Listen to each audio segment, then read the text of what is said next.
ॐ श्रुतिस्मृतिपुराणानाम् आलयं करुणालयं नमामि भगवत्पादं शङ्करं लोकशङ्करं शङ्करं शङ्कराचार्यं केशवं बादरायणं सूत्रभाष्यकृतौ वन्दे भगवन्तौ पुनः पुनः। ईश्वरो गुरुरात्मेति मूर्तिभेदविभागिने व्योमवद्व्याप्तदेहाय दक्षिणामूर्तये नमः। नारायणं समारम्भां शङ्कराचार्यमध्यमाम् अस्मदाचार्यपर्यन्तां वन्दे गुरुपरम्पराम्। नमस्ते शारदे देवी काश्मीरपुरवासिनी त्वामहं प्रार्थये नित्यं विद्यादानं च देहि मे। ब्रह्मस्वरूपा परमा ज्योतिरूपा सनातनी सर्वविद्याधे देवी या तस्यै वाण्यै नमो नमः। सच्चिदानन्दरूपाय विश्वोत्पत्त्यादिहेतवे तापत्रय विनाशाय श्रीकृष्णाय वयं नमः। यं प्रव्रजन्तमनुपेतमपेतकृत्यं द्वैपायनो विरहकातर आजुहाव पुत्रेति तन्मयतया तरवाभिनेदो तं सर्वभूतहृदयं मुनिमानतोऽस्मि। बोलिए श्री सच्चिदानंद भगवान की जय। गोपाल कृष्ण भगवान की जय। श्रीमद्भागवत महापुराण की जय। ज्यामध्ये काल आपण ऐकलं होतं परमात्म्याचे एकनिष्ठ भक्त आत्मचिंतन करणारे राजर्षी भरत आता ते पुढच्या जन्मामध्ये जडभरत या नावाने प्रसिद्ध आहेत आणि त्या ठिकाणी त्यांना एका पालखीचा कहारा काय म्हणतात त्याला कहार म्हटलेलं इथे। कहार म्हणजे पालखी आपल्या खांद्यावरती वाहणारा खांदेकरी हा म्हणजे खांदेकरी हा शब्द वापरला तर परत तुम्हाला ते ध्यानात यायचं म्हणून मी अजून बोलत नव्हते।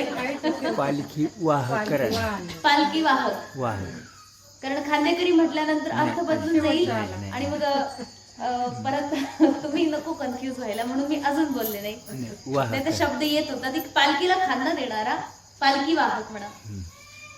तर त्याला बनवलं आणि तर कोणाच्या पालखीचं की सिंधू सव्वीर जो देश आहे तिथला राजा रहुगण याच्या पालखीचा कहार बनलेला आहे हा राजा जडभरत। आणि महात्मा जडभरत बघा जसं भगवंताचे एकनिष्ठ भक्त आहेत त्यांचा व्यवहार त्यांचं बोलणं चालणं राहणं वागणं हे सगळंच जगाच्या पलीकडचं आहे।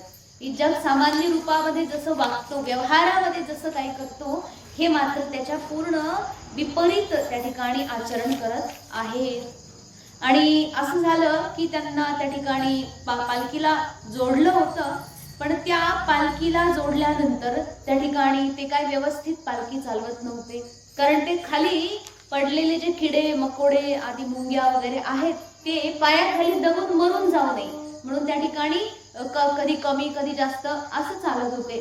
कधी वेग घ्यायचे कधी कमी एकदम वेग कमी असायचा अशा प्रकारे त्या ठिकाणी त्यांची चाल सुरू ठेवली।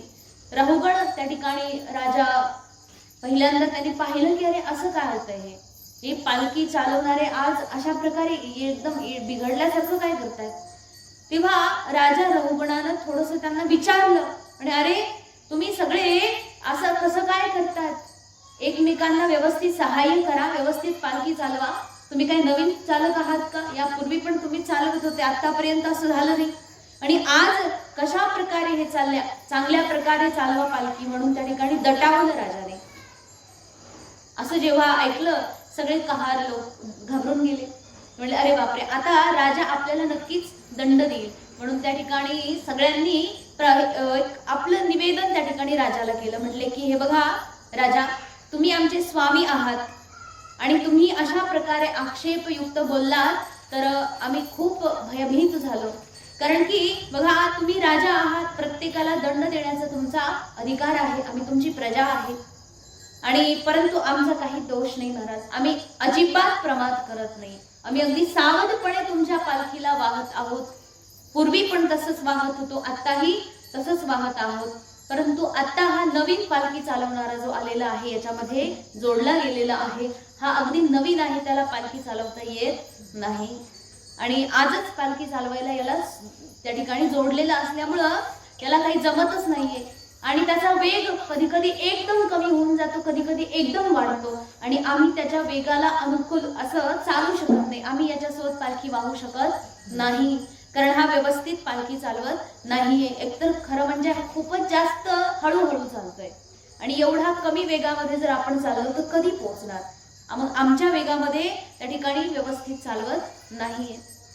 तेव्हा बघा राजा रहुगण जो आहे तो आपल्या दासांची त्या ठिकाणी विनंती ऐकतो आणि यद्यपि राजा रहुगणाला त्या ठिकाणी संत महापुरुषांचं सानिध्य होतं तरी सुद्धा त्या ठिकाणी क्षत्रियाचा स्वभाव आहे ना, क्षत्रियाचं डोकं कसं असतं, गरम असतं, जर काही झालं तर त्या ठिकाणी लगेच क्रोधामध्ये येतो, रक्त गरम होतं, डोकं गरम होतं आणि तो असं आचरण करायला लागतो.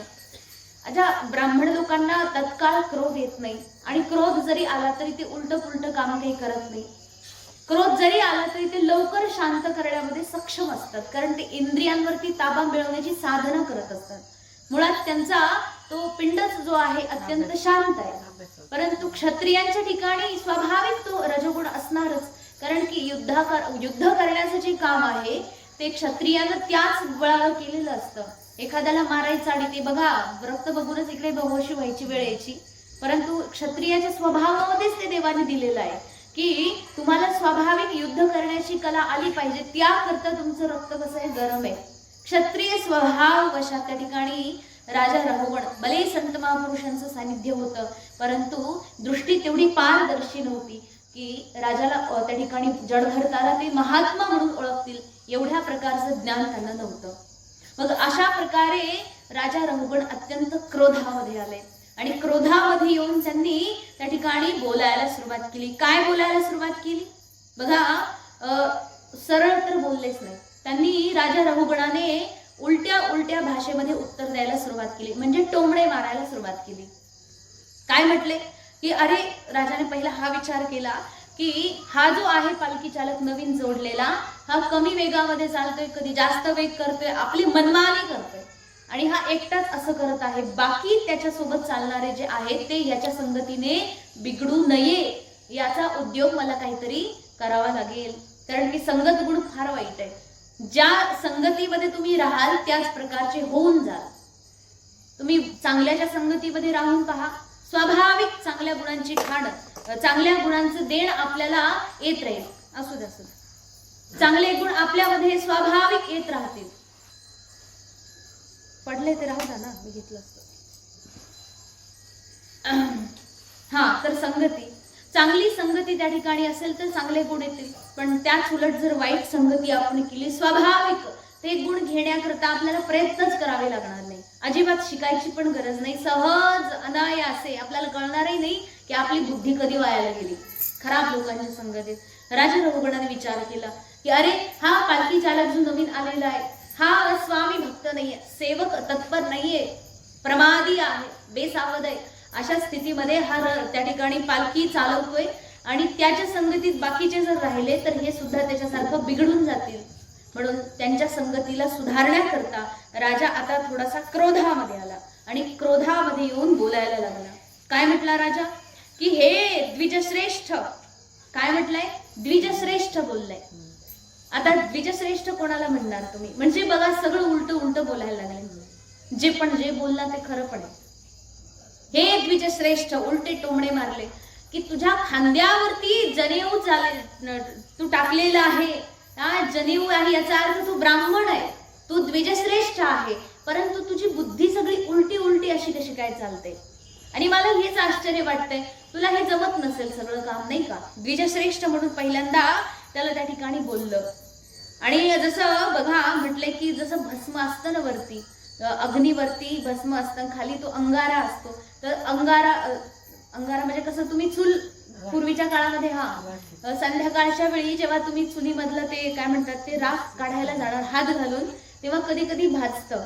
तर कसं काय भाजतं तुम्हाला तर माहित वाटलं होतं की याच्यामध्ये सगळं भिजलं असेल, पण ते तरी भाजतं, कारण की वरून तो अंगारा दिसलाच नव्हता. वरून त्या राखेनं म्हणा त्या भस्माने पूर्ण झाकून टाकलं होतं. आतमध्ये अग्नी अजूनही जिवंत होता. बरोबर आहे ना. असं झालंय तुमच्यासोबत. अच्छा, म्हणजे अनुभवी लोक असले. तर तसंच सांगितलंय बघा, व्यंग केलं. काय व्यंग केलं, जसं एखादा म्हणजे त्याला कळालंच नाही की जसं भस्माने झाकलेला जरी असला तरी अग्नी आतमध्ये जिवंत आहे, तसंच हा व्यक्ती मलिन जरी असला तरी खरोखर वास्तविक हा ब्राह्मण अत्यंत उच्च कुलीन आहे आणि अत्यंत श्रेष्ठ आहे, महात्मा आहे, एक मोठा महापुरुष आहे. हे राजा रघुगणाला कळालंच नाही आणि हात घातला. काय बोलला म्हणते, अत्यंत व्यंग केलं, एकदम उलटी, की अरे मोठ्या दुःखाची गोष्ट आहे, फार मोठी दुःखाची गोष्ट आहे की अनेक वर्षापासून माझ्या पालखीला तू खांद्यावरती वाहून वाहून थकून गेला असशील ना. काय बोलला, कारण आजच जॉईन झालेले ते, तरी पण बोलला काय, कधीपासून तू पालखीला खांद्यावरती घेतलंय, फार थकलाय, मला कळते तुझं थकलेलं तुझं शरीर. आणि बरं हे पण आहे, कारण की तू खूप दूर पासून एकटाच पालखी वाहतोय, तुला दुसरं कोणी मदत केलीच नाही. हे बाकीचे साथी यांनी अजिबात ओझं घेतलं नाही, सगळं ओझं तुझ्याच खांद्यावर दिलं. बघा हे किती बरं टोमणे मारले. आणि वरून म्हणले, हा मला हेही कळतंय की तू आता खूप म्हातारा झालायस, तुझं शरीर अत्यंत क्षीण झालंय, दुर्बळ झालंय, फार म्हातारा आहे तू. आणि कसे होते भरत महाराज, तरुण होते, युवा होते, शरीर एकदम हट्टाकट्टा होतं, शरीरात ताकद होती, सामर्थ्य होतं. एका दिवसात एवढा मोठा खड्डा खोदलेला, एवढं मोठं ताकद होती त्यांच्याकडे, म्हणून तर त्यांना बळी घेऊन गेले होते ना. तरी पण व्यंग केलं की अरे तुझ्यामध्ये अजिबात ताजगी राहिली नाही, शरीर दुर्बळ झालं, सुकून गेलं, एकदम हट्टाकट्टा राहिला नाही. आणि हे बघ मित्रा, तू फार म्हातारा झालायस, तुला पालखी आता उचलत नाही, तरी काहीही न बोलता निमुटपणे पालखी उचलून तू घेऊन चालला आहेस, हे तुझं फार मोठं कौतुक आहे. अशा प्रकारे अत्यंत विचित्र प्रकारे व्यंग केलं. तरीही बघा महाराज भरत जे आहेत अत्यंत स्थितप्रज्ञ, कोणत्याही प्रकारची प्रतिक्रिया नाही, अत्यंत शांत गंभीर, आणि त्याच प्रकारे चालत राहिले. एवढं काही तो बोलला परंतु ऐकलंच नाही काही, कारण की यांच्याकरता कसं होतं, यांच्या दृष्टीमध्ये पंचमहाभूत इंद्रिय अंतःकरण संघात जो आहे, कार्यकरण संघात, या सगळ्यांचं जे आहे त्या ठिकाणी अविद्या आहे, अविद्येचं कार्य आहे. हे सगळं जे काही आपल्याला दिसते, शरीर आहे, इंद्रिय आहे, कार्यकरण संघात जे काही आहे हे अविद्येचं काम आहे, अविद्या आहे म्हणून हे आहे. आत्म्याचा वास्तविक याच्याशी काहीही संबंध नाही. आणि हा जे काही बोललेला आहे खरं पडे, कारण की हे शरीर एक दिवस गळणारच आहे. हे शरीर आज जरी त्या ठिकाणी दिसत असलं परंतु ते शरीर सुद्धा आत्म्याच्याच बळावरती पुष्ट आहे. जर आत्ता सुद्धा आत्मा गेला तरी ते शरीर कितीही सुदृढ असू द्या, कामाचं आहे का. मग ह्या सगळ्या गोष्टींचा विचार करून त्या ठिकाणी भरत महाराज अत्यंत मंद मंद हास्य केलं, कारण आत्मचिंतनामध्ये तल्लीन महापुरुष या सगळ्या गोष्टींना अत्यंत तुच्छ समजतात. एक तर शरीर त्यांच्याकरता तुच्छ आहे. स्वतःचं शरीर जर तुच्छ असेल तर बाकीच्या विषय वस्तू, बाकीचे लोक त्यांच्याकरता काहीही त्या ठिकाणी घेणं देणं नाही. सगळ्यात पहिल्यांदा बघा, म्हणजे ना हे जे युग आहेत ना त्यांचं दंडमाप कसा असतो, साधारण भाषेत जर सांगायचं म्हटलं ना, सत्ययुगामध्ये होतं की वसुधैव कुटुंबकम, लोकांचा हा भाव होता, प्रत्येकी लोकांचा हा भाव काय, वसुधैव कुटुंबकम, म्हणजे माझा परिवार फक्त माझा परिवार नाहीये, सगळं विश्व हा माझा परिवार आहे. सगळं काय म्हणतात ना की वसुधैव कुटुंबकम, ज्ञानेश्वरीमध्ये तुकाराम महाराजांच्या गाथांमध्ये अनेक प्रमाण आपल्याला सापडतील. हे विश्वची माझे घर, ऐसी मती जयाची स्थिर, म्हणजे हे सगळं विश्व माझं घर आहे. हे लोक आता नाही राहिले, सत्ययुगातली गोष्ट आहे. सत्ययुगामध्ये असे लोक होते जे सगळ्या विश्वाला माझं घर समजत होते. त्रेतया युगाल जेव्हा लोक म्हणायला लागले भारत माझा देश आहे, माझा देश माझा भारत आहे, बाकीचे काही घेणं देणं नाही, विश्वाशी काही घेणं देणं नाही. त्यानंतर मग त्रेतया युगामध्ये आले लोक की माझं घर जे आहे, माझा परिवार जो आहे तो माझा परिवार आहे. पहिल्यांदा भारत देशाला माझा परिवार म्हणत होते, हे त्रेतया युगामध्ये. द्वापर युगामध्ये लोक माझ्या परिवाराला आपला परिवार समजू लागले, आणि कलियुगामध्ये असलं मीच माझा परिवार, बाकीच्याचं काही घेणं देणं, मी एकटाच माझा परिवार आहे, स्वतःलाच परिवार समजून राहू लागले. अशाच प्रकारे व्यवहारही करू लागले, बाकी लोकांशी काही घेणं देणं राहिलेलं नाही. परंतु हे बघा, जे महापुरुष संपूर्ण विश्वामध्ये असणाऱ्या प्रतिष्ठित त्या परमेश्वराला जाणतात, त्यांच्याकरता समग्र विश्व ही आत्मरूप आहे. आत्मरूप नुसतं घर नाहीये, हा माझा परिवार नाही, परिवार आपल्यापासून वेगळा असतो, परंतु यांच्याकरता तर परिवार म्हणजे सगळं विश्व म्हणजे मीच आहे, आत्मस्वरूप आहे, आत्मरूप आहे. तुम्ही माझ्यापासून वेगळे नाही, तुम्ही मीच आहे. म्हणजे तुम्हाला जर काही दुखलं तर जेवढं दुखणं तुम्हाला होते, जेवढा त्रास तेवढाच मला पण होतो, कारण की तुमच्यामध्ये आणि माझ्यामध्ये मी फरकच बघितला नाही. ही स्थितप्रज्ञ महापुरुषांची स्थिती आहे. आत्मरूप, जगात कोणालाही काहीही त्रास झाला तरी तो त्यांना होणार, हे आत्मरूप असण्याची स्थिती लक्षण आहे. आणि मग अशा प्रकारे भरत महाराज जे आहेत ते आत्मरूप महापुरुष आहेत, स्थितप्रज्ञ आहेत. कोणत्याही स्थितीमध्ये चिंतनामध्ये ते तदाकार आहेत, तल्लीन आहेत. विषय वस्तू आणि या सगळ्या गोष्टी, या सगळ्या आलोचना त्यांचं काहीही बिघडवू शकत नाही. तरी बघा, पालखी चालत होती, मात्र तशीच जशी पहिली चालत होती, उड्या मारत मारत, हालत डुलत चालत, अशी वाकडी तिकडी होऊन पालखी चालत होती. अशा प्रकारे जेव्हा ते बघितलं तेव्हा मात्र राजा रहुगुण एकदम क्रोधामध्ये लाल झाला आणि आता बोलायला लागला की अरे मूर्ख, हे काय चाललंय तुझं, काय आहे काही, तू काय समजलं स्वतःला, मला तर हेच कळत नाही, तू नेमकं जिवंत आहे की मेलास, एवढी शक्ती नाही का तुझ्यामध्ये. अरे माझा निरादर, माझी अवज्ञा करण्याचं फळ तुला माहित नाही का, मी कोण आहे तुला माहित नाही का, मी राजा आहे, आणि राजाच्या आज्ञेचं पालन न करणाऱ्या व्यक्तीला काय शिक्षा होते तुला ठाऊक नाही का. एवढा मोठा तू माझा अपराध केलाय, त्या अपराधाला त्या ठिकाणी खूप मोठी शिक्षा मी तुला देऊ शकतो, हे कसं तुझ्या लक्षात येत नाही. मला हेच कळत नाही की तू मला का घाबरत नाही. हे बघ, जसं यमदेवाला बाकी सगळे घाबरतात, मृत्यूला सगळे घाबरतात ना, तसंच तुला पण आता मी त्या मृत्यूप्रमाणे इलाज करतो तुझा, मी तुझी बुद्धी ठिकाणावर आणतो, असं म्हणून त्या ठिकाणी राजा रहुगणाने खूप काही बोललं. राजा रहुगणाला अभिमान होता राजा असल्याचा, की मी हा मोठा राजा आहे आणि माझ्याकडे एवढी मोठी प्रजा आहे, एवढी संपत्ती आहे. अशा प्रकारे या सगळ्याचा अभिमान होता. त्या अभिमानाच्या मदामध्ये तो नको नको ते महात्म्याला बोलला, फार मोठा बोलला. राजा स्वतःला पंडित समजत होता आणि त्यामध्ये त्याची रज आणि तमयुक्त बुद्धी जी आहे ती पूर्ण क्लेशाने भरलेली. भरत महाराजांचा त्याने खूप त्या ठिकाणी तिरस्कार केला. जे भरत महाराज साक्षात भगवंताची ज्यांच्यावर प्रीती आहे, बघा आपलं भगवंतावर प्रेम असणं ही गोष्ट वेगळी आहे, ती सगळीकडे पाहायला मिळेल, परंतु साक्षात भगवंताचं आपल्यावर प्रेम असलं पाहिजे ही गोष्ट काही निराळीच आहे. आणि असे भक्त फार क्वचित मिळतात. महाभागवत भरतजी महाराज यांच्यावर साक्षात परमात्म्याचं प्रेम आहे. आणि परमप्रेमास्पद परमात्मा जो सगळ्यांचा प्रियतम आहे, त्याचा प्रेमी जर कोणी भक्त असेल तर त्या भक्ताप्रती स्वाभाविक भगवंताची विशेष कृपा असते. स्वाभाविक परमात्मा दया करतो.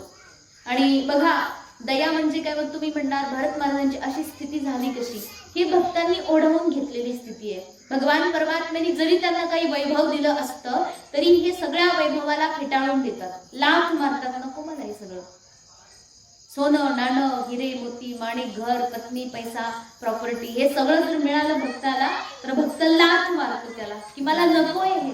भजनामध्ये बाधा आहे, याद्वारे माझं भजन घडेल का, पहिलं हे पाहिलं जातं.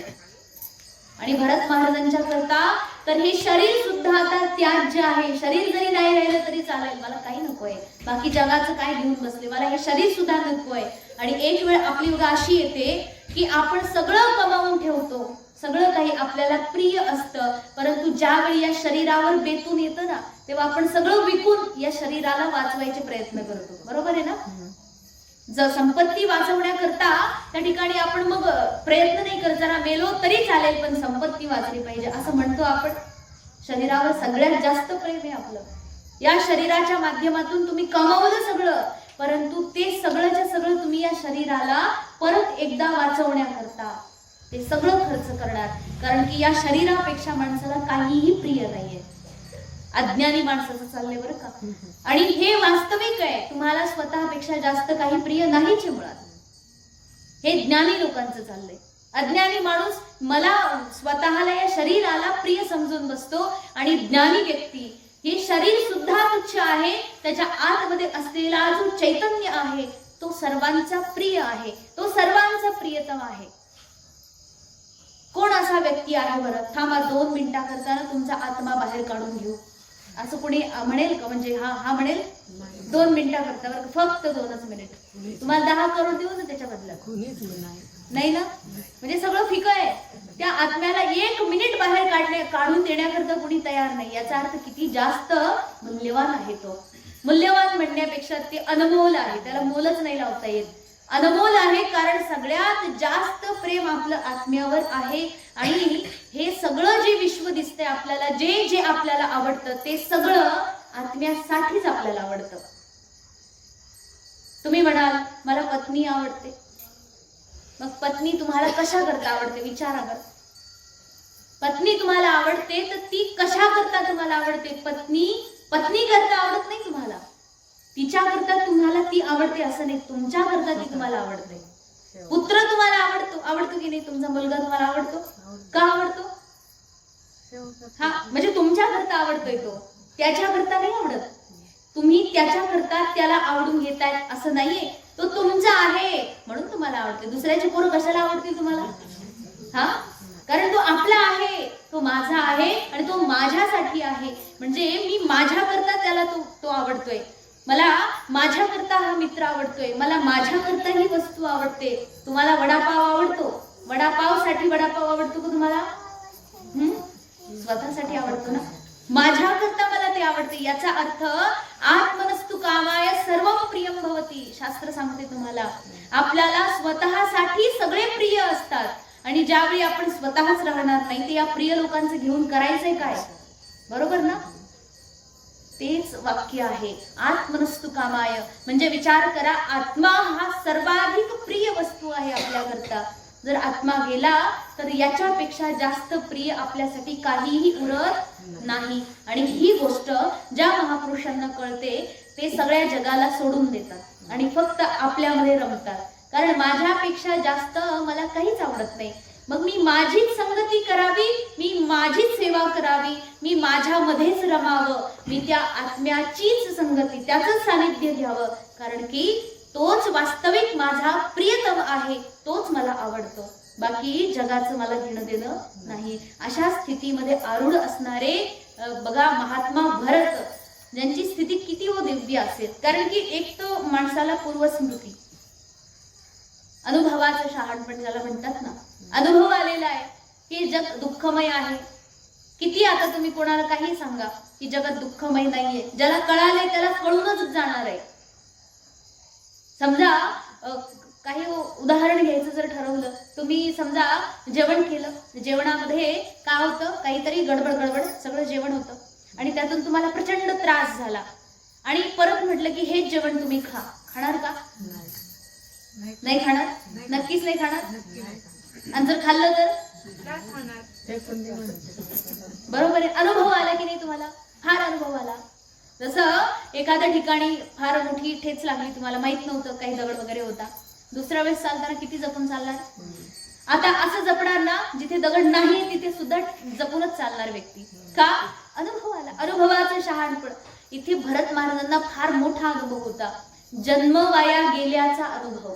बघा, ज्या व्यक्तीला जन्म वाया गेल्याचा अनुभव येतो तो व्यक्ती चूक परत ती करत नाही.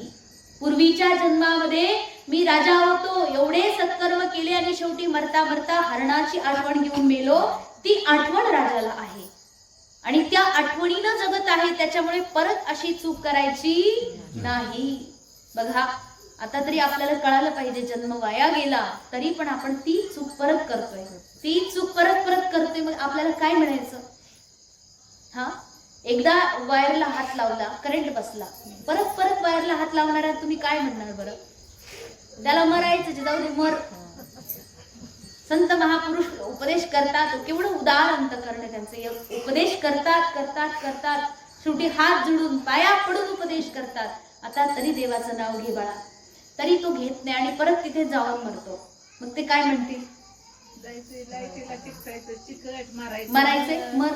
तरी पण असं नाही म्हणतो संत महापुरुष. त्यांची कमाल हो, केवढी सहनशक्ती त्यांच्याकडे. असे आत्मस्वरूप असणारे संत महापुरुष, कोणी काही बोला काही फरक पडत नाही त्यांना, कारण ते याला विचारच करत नाही. जे काही तू बोलला मला तर माहीतच होत नाही, तू बोलला पण का, असं काही कळलंच नाही, सर्वथा त्याच्यापासून निर्लिप्त आहे. अशा प्रकारे त्या ठिकाणी त्यांचं साधारण स्वाभाविक मंद हास्य त्यांनी केलं. म्हणजे राजा केवढं मूर्ख सारखं बोलतं. ठीक आहे, जे काही झालं. त्यानंतर आता बघा, पहिल्यांदा जडभरत बोलायला लागले.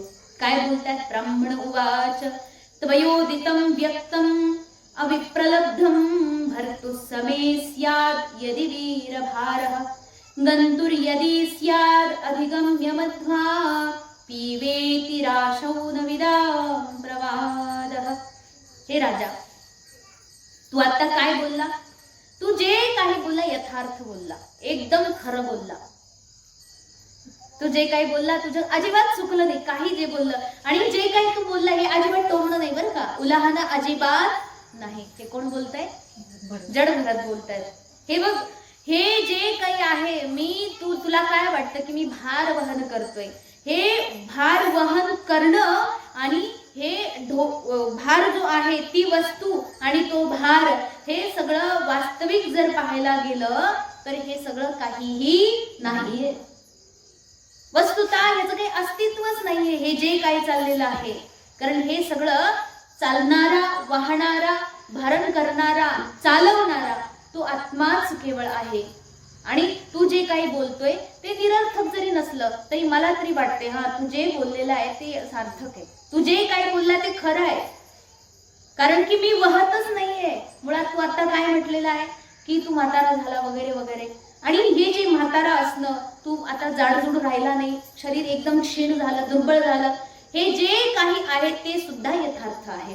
कारण की हे बघ राजा, या सगळ्या गोष्टींना एखादा व्यक्ती जर जाड आहे, एखादा जर काय म्हणतात दुबळा पतळा आहे, एखादा काळा आहे, एखादा गोरा आहे, एखादा बुटका ठेंगणा आहे, एखादा उंच आहे, तर हे सगळं जे आहे ते शारीरिक ज्ञान आहे आणि याचा आत्म्याशी एकही संबंध नाही.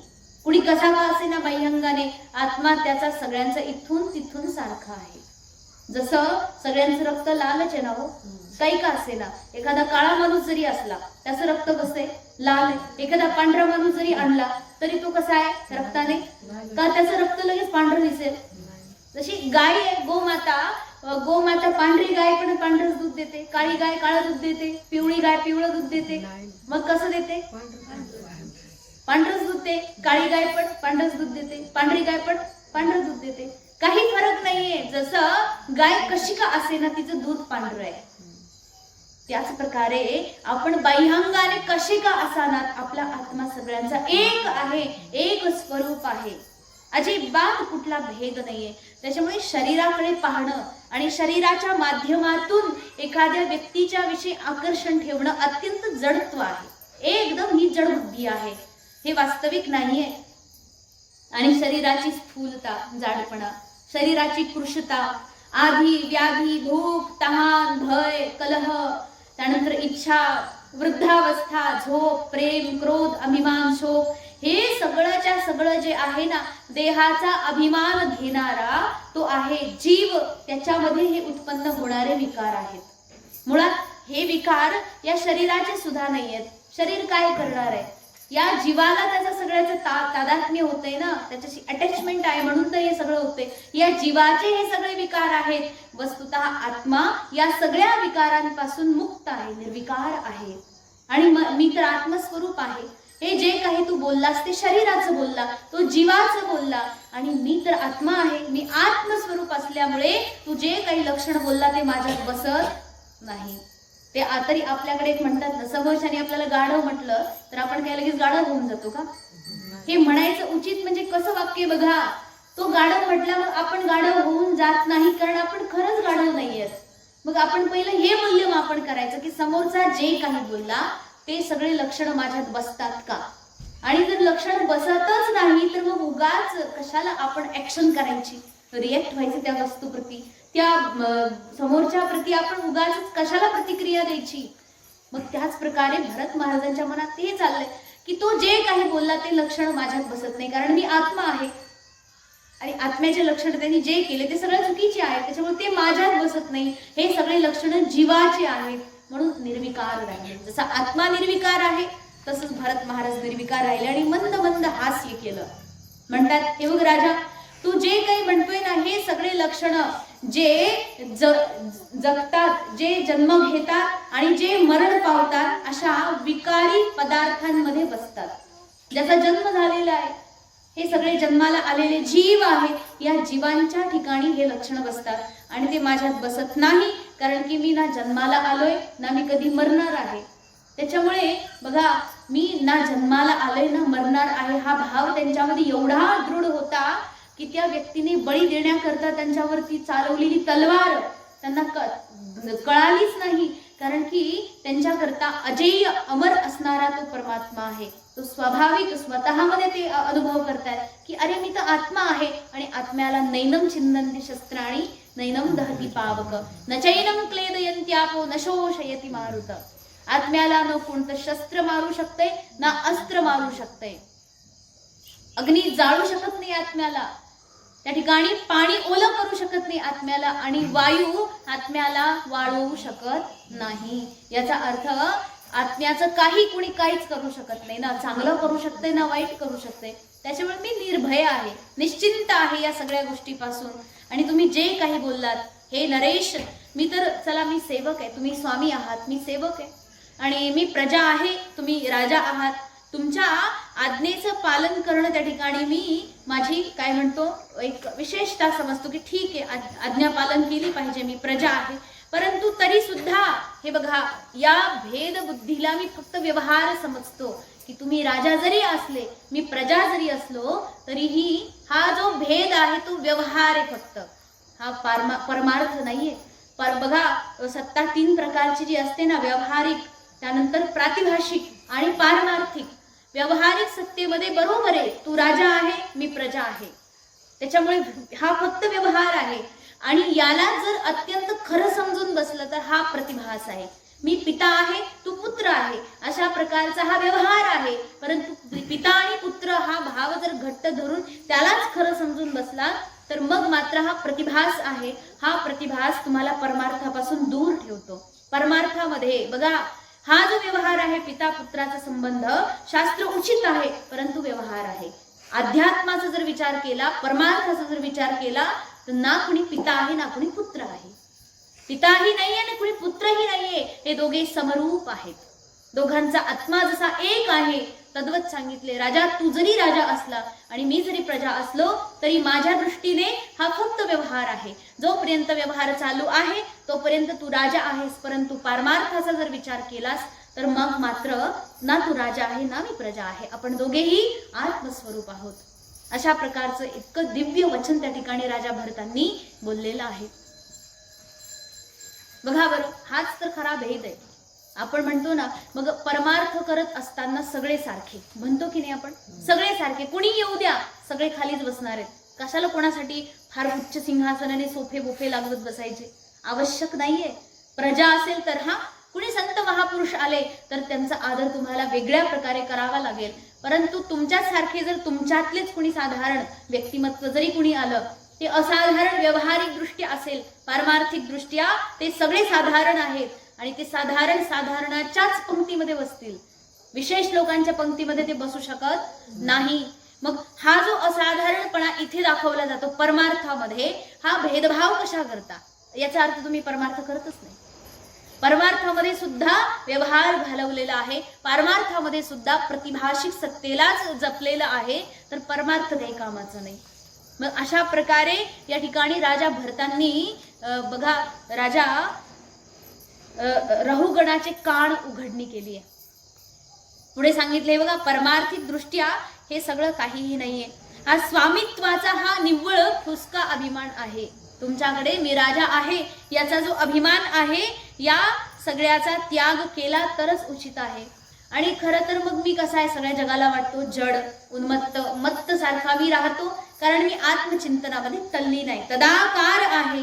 आणि तुम्ही जे म्हणता ना की मी तुझा इलाज करीन, मला हेच कळत नाही. मी आत्मचिंतनामध्ये पूर्णतः रमलेलो आहे आणि वास्तव रूपामध्ये मी जर विचार केला तर मी जड आहे, मी प्रमादी आहे. लोकांच्या दृष्टीने विचार केला तर मी जड आहे, प्रमादी आहे, बेसावध आहे. आणि मग अशा व्यक्तीला तुम्ही काय बरं शिक्षा देणार? जसं ते म्हटले की जसं पीठ आहे ना, पीठ दळलेलं असतं, त्या पिठाला परत एकदा गिरणीत घालायचं आणि दळून काढायचं, काही अर्थ आहे का त्याला? पिठाला दळीत बसा, काय निघणार आहे त्यातून? काय उपाय? काही म्हणजे जे आहे ते आहे. जसं ते आजकाल ते खळं करतात ना, मशीन मध्ये इकडून काय घालतात, कणस घालायचे, तिकडून दाणे निघतात आणि एका बाजूनी भुसा निघतो आणि त्या भुसाला परत भरायचं टोपलीमध्ये आणि परत मशीन मध्ये घालायचं. आता काय दाणे निघणार आहेत का? तेच म्हणत, तसं कुटत बसायचे. भुसाला तुम्ही किती कुटत बसा, दाणे निघण्याची संभावना आहे का? तसंच म्हटले, मी पण भुसाच आहे. कोण म्हटले? जड भरत महाराज. तुम्ही मला काय बरं इलाज करणार आहेत, याच्यामधून तुम्हाला मिळणार तरी काय, मला हेच कळत नाही. कारण की जर तुम्ही गुरु रूपामध्ये मला आत्मचिंतनाचा उपदेश करत असाल तर मी स्वाभाविक आत्मरूप आहे, त्याच्यामुळे इथं याची गरज नाहीये. आणि दुसरा जर विचार केला की तुम्ही जर मला आता नव्याने व्यवहार शिकवत असाल तर मी व्यवहाराच्या पलीकडे गेलेलो आहे. लोक माझ्यावर थुंकतात कारण मला व्यवहार कळतच नाही. मुळात लोक मला येऊन लाथ मारतात कारण मी व्यवहारात जगतच नाही, आत्मचिंतनामध्ये रमलोय. मग तुम्ही नेमकं मला कोणत्या बाजूचा इलाज करणार आहात? किती सुंदर बोलले बरं. आता अध्यात्माच्या इलाजाची गरजच नाही यांना, कारण ते आत्मस्वरूप झालेले आणि यांना व्यवहाराचा इलाज यांच्यावर कामाच पडणार नाही. मुळात यांच्यावर तुम्ही किती व्यवहाराचा इलाज करून टाका, किती व्यवहार शिकवा, त्यांच्यावरती ते काम करणार नाही. बरोबर आहे ना? तुम्ही पाण्यामध्ये आग लावून दाखवा, शक्य आहे का? तसंच ते म्हटले. आता यामध्ये जे अंतःकरण निरंतर आत्मचिंतनामध्ये रमलं आणि असं रमलं की ते अंतःकरण उरलंच नाही. आता जसं कापूर आहे ना, कापूर जळतो, जेव्हा कापूर जळतो तेव्हा शेवटी बघायचं, कापूर विझून जेव्हा जातो तेव्हा त्या कापराच्या ठिकाणी काय असतं? कापराचा काही अवशेष शिल्लक राहतो का? जसं लाकूड जळालं तर राख शिल्लक राहते, वात जळाली तरी थोडस काहीतरी त्याचं राख वगैरे शिल्लक राहते. कापूर जळाल्यावर काय शिल्लक राहतं? कापुराच्या वाती उजळल्या, ठाईच समाप्ती झाली तैशी. किती सुंदर बोलले माऊली. अहो ठाईच त्याच जागी समाप्त झालं, कापराचं निशाण उरलं नाही. ती कापूर जाळलाय कळायचं नाही लोकांना, कारण की तिथे राखच उरली नाहीये त्याची. तसं म्हणाले की भगवान परमात्म्याच्या भक्तीमध्ये, चिंतनामध्ये एवढे रमले हे की स्वतः उरलेच नाही, समाप्त झाले, ठाईच समाप्त झाले. अशा प्रकारे आत्मचिंतन करणारे जड भरत, तुम्ही यांच्यावरती आता व्यवहाराचं काय बरं इलाज करणार आहेत? काही कामा पडणार आहे का? तो काहीही होणार नाही यांचं. जड भरत महाराज इतकं सुंदर बोलले. आणि आता हे बोलले त्याचं आणखी एक कारण आहे बघा, बाकी ठिकाणी बोलले नाही ते, कारण त्यांना माहित होतं राजा रहुगण एक धर्मात्मा आहे आणि कुठे चाललाय? कपिल मुनींच्याकडे. कशा करता? आत्मस्वरूपाचं ज्ञान घेण्याकरता. आणि त्यांना रस्त्यातच मिळालं बघा. ही परमात्म्याची मोठी कृपा आहे. तुम्ही फक्त जा, गुरुकडे जा, तुम्हाला रस्त्यातच सगळं भेटून जाईल. तिथपर्यंत जाईपर्यंत तुम्ही पूर्ण होऊन जाल. फक्त जायचा उशीर आहे, एकदा तरी जा. अशा प्रकारे राजा रहुगणाला इतका सुंदर उपदेश दिला आणि त्या ठिकाणी महाराज भरत, महात्मा भरत शांत झाले, मौन झाले आणि त्यांनी त्या ठिकाणी मौन धारण करून आता फक्त पाहतायत. रथ मात्र पालखी मात्र चालवायचं काम सुरू ठेवलं. चुपचाप पालखी चालवत आहेत. जेव्हा हे सव्वीर नरेश राजा रहुगणाने ऐकलं, श्रद्धायुक्त उत्तम असं अंतःकरण होतं त्यांचं आणि जसे हे उत्तम असे वचन त्यांनी तोंडातून ऐकले, भावपूर्ण प्रेम त्यांचं जागं झालं. भगवंताच्या भक्ताप्रती प्रेम जागं झालं. बघा, भगवंताप्रती प्रेम जागं झालं तर थोडा उशिराने कल्याण होतं, परंतु भगवंताच्या भक्ताप्रती जर प्रेम झालं ना महाराज, भगवान परमात्मा उशीर लावत नाही तुमचं कल्याण करायला. म्हणून देवावर प्रेम कमी पडलं एक वेळेला तरी चालेल, पण देवाचे जे भक्त आहेत, संत महापुरुष, यांच्यावर तुम्ही भरभरून प्रेम करा. तुमचं कल्याण होणं अगदी निश्चित आहे. अजिबात बाधा येणार नाही कसलीच, कारण की त्यांची पोहोच थेट तिथपर्यंत असते. बरोबर आहे ना? तिथपर्यंत पोहोचे, काहीही ते बिघडू देणार नाही. भगवान परमात्म्याच्या भक्ताची संगती झाली. राजा रहुगणाची बुद्धी जागी आली आणि त्यांनी काय केलं, तसंही ते अधिकारी होते, तत्व जिज्ञासेचे अधिकारी होते. म्हणून त्यांनी तत्काळ पालखी थांबवायला लावली, पालखी खाली उतरवली, पालखीच्या खाली उतरले, हात जोडले आणि ब्राह्मण देवतांना विचारलं की विप्रवर, तुम्ही आहात कोण? तुमच्या खांद्यावरती जनेऊ आहे आणि मला कळाले, जरी तुमची वस्त्र मलिन आहे, तुमचं शरीर मलिन आहे, तुमचा चेहरा मलिन आहे, तुमचं जनेऊ मलिन आहे, परंतु अंतर्दृष्टीने विचार केला तर आतमधून तुम्ही स्वच्छंद विचरण करणारे ब्रह्मर्षी महात्मा कुणीतरी दिव्य पुरुष आहात. मला हेच कळत नाही की साक्षात परमात्मा तर नाही ना तुम्ही, माझी परीक्षा तर नाही ना घ्यायला आले. कदाचित मला असं वाटतंय, ज्या ऋषींच्याकडे मी आता चाललोय ना, कपिल मुनींच्याकडे मी तत्वज्ञानाचं अर्जन करण्याकरता चाललंय, मला असं वाटतंय कपिल मुनीच वेश बदलून तुमच्या इथे, तुमच्या रूपात इथे आलेले आहेत. कदाचित तुम्ही कपिल मुनी तर नाहीत ना, तुम्ही व्यासदेव तर नाही ना, कदाचित तुम्ही नारदजी तर नाही ना हो. अशा प्रकारे अनेक प्रश्न केले की महाराज, मला तर असं वाटतंय तुम्ही साक्षात दत्तात्रेय आहात. कारण की भगवान दत्तात्रेय अवधूत होते. ते कधी कोणत्या प्रकारचा मेकअप शेकअप करत नव्हते. अवधूत, कधी मातीत लोळायचं, कधी काय. त्यांची स्थिती अवर्णनीय आहे. अवधूत यालाच म्हणतात की ते कधी कुठल्या स्थितीवर येतील सांगता येत नाही. त्यांची स्थिती त्यांनाच सांगता येत नाही मुळात, कारण एवढे भगवतनिष्ठ एक रूप झालेले असतात आत्मचिंतनामध्ये. अशा प्रकारे त्या ठिकाणी राजा रहुगणाने विचारलं आणि म्हटले की मला काही कशाची भीती वाटत नाही. मला इंद्राच्या वज्राची भीती वाटत नाही, मला विष्णूच्या सुदर्शनाची नाही, शंकराच्या डमरूची, त्रिशूळाची भीती वाटत नाही आणि कशाचीच भीती वाटत नाही. मला या विश्वामध्ये असणारे, बघा अनेक वर्णन केलं म्हणजे साक्षात यमराजाची सुद्धा मला भीती वाटत नाही. मृत्यू जरी आला तरी मला त्याची भीती वाटत नाही. चंद्र, सूर्य, त्यानंतर वायू, कुबेर, या सगळ्यांचे जेवढे शस्त्रास्त्र आहेत या सगळ्याची मला भीती वाटत नाही. मला एकाच फक्त गोष्टीची भीती वाटते या जगामध्ये, एकच भयंकर भीती आहे. ती भीती म्हणजे काय? ब्राह्मणांप्रती केलेला अपराध. बघा केवढा मोठा भीतीचं कारण आहे. सगळ्या जगामध्ये तुम्ही कशालाही घाबरू नका, परंतु ब्राह्मण लोकांचा अपमान होईल अशा प्रकारे कदापि वागू नका. कारण की जर चुकूनही ब्राह्मण देवतांचा अपमान आपल्याकडून झाला तर आपलं समस्त पुण्य नष्ट होतं. आतापर्यंत जे काही पुण्य तुम्ही केलं, एका क्षणात तो ब्राह्मण देवता तुमचं पुण्य घेऊन जातो, पापाचे भागीदार बनवतात तुम्हाला. ब्राह्मण देवता म्हणजे कोण?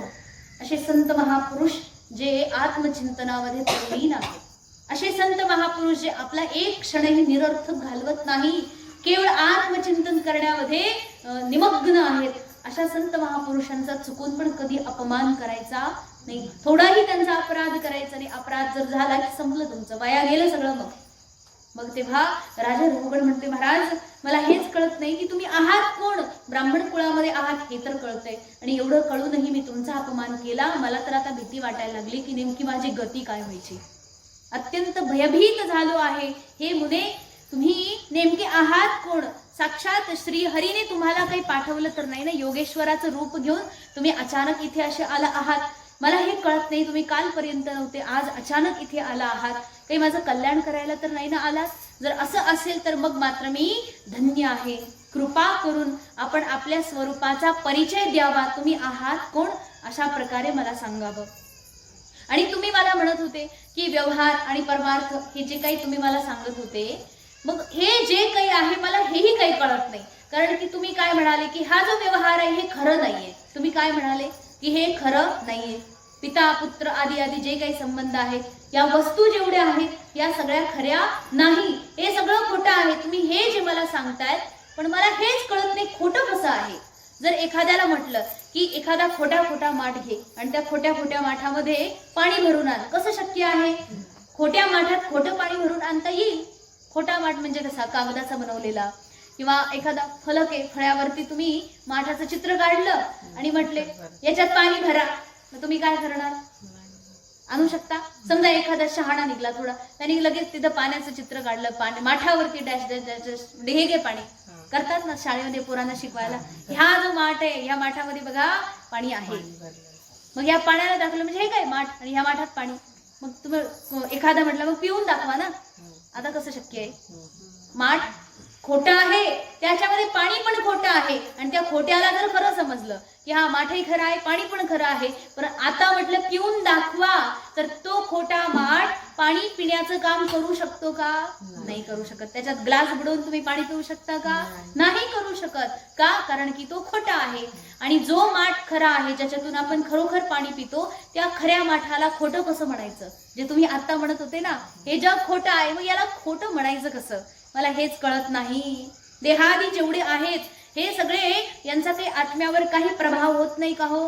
कारण की या देहाच्या माध्यमातून आम्ही विषय वस्तूचा जे काही सेवन करतो, भोग घेतो, याच्या माध्यमातून तर विकार आतमध्ये उत्पन्न होतात, आणि हे विकार जे आहेत ते आत्म्याला प्रभावित करत नाही. हे तुम्ही कसं बोलता? आपण म्हणतो ना की मला खूप त्रास झाला, आत्मा आहे म्हणून तर त्या त्रासाचा तुम्ही अनुभव घेऊ शकले. तुम्हाला खूप आनंद झाला, त्या आनंदाचा भोग कसा काय घेतला? आत्मा आहे म्हणून तर घेतला. मग मला हेच कळत नाही की हे कसं काय झालं.